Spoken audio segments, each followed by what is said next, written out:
Steps in the formation of recombinant DNA by the action of restriction endonuclease enzyme EcoRI1।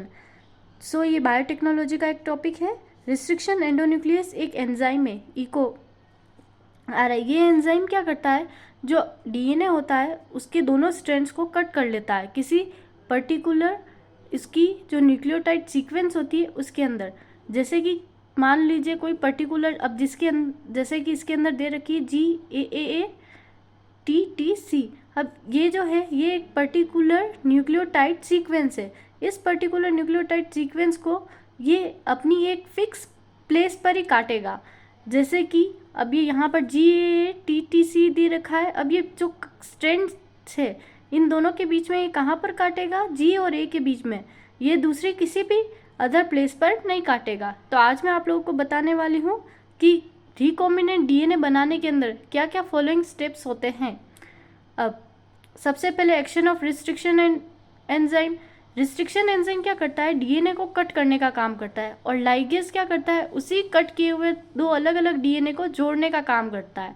अब क्या होता है, the enzyme cuts both DNA strands at the same site. अब वो क्या करेगा, दोनों को ही सेम साइट में करेगा। और हम क्या करेंगे, जैसे कि एक तो हमारे पास वेक्टर का डीएनए होता है, एक फॉरेन डीएनए होता है, हम दोनों ही डीएनए को एक ही रिस्ट्रिक्शन एंडोन्यूक्लियस से करेंगे, एक ही रिस्ट्रिक्शन एंजाइम यूज करेंगे ताकि वो सेम साइट पे कटे। इसमें भी G और A के बीच में, इसमें भी G और A के बीच में।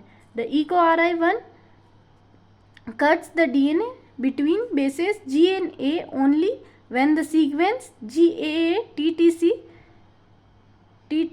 is present in the DNA। यानी कि जब DNA के अंदर GAATTC सीक्वेंस गिवन होगा तब ये G और A के बीच में कट करेगा। ये वेक्टर का डीएनए, ये फॉरेन डीएनए। अब क्या हुआ, हम लोगों ने EcoRI1 को अप्लाई किया, ये एक रिस्ट्रिक्शन एंडोन्यूक्लियस है, इसने G और A के बीच में कट किया, इधर से भी कट किया। अब आप लोगों को ये जो दिख रहा होगा, ये जो पार्ट है इसे हम लोग स्टिकी एंड कहते हैं।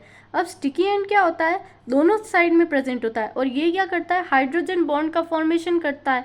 यानी कि अपने जो काउंटर जो अपोजिट पार्ट्स होते हैं ना, जब ये आपस में जो बॉन्ड फॉर्मेशन करेगा तो ये क्या करता है, हाइड्रोजन बॉन्ड फॉर्मेशन करने की कोशिश करता है, जिससे क्या होता है कि डीएनए लाइगेज को क्या है, हेल्प मिलती है आपस में दोनों डीएनए को जोड़ने के लिए।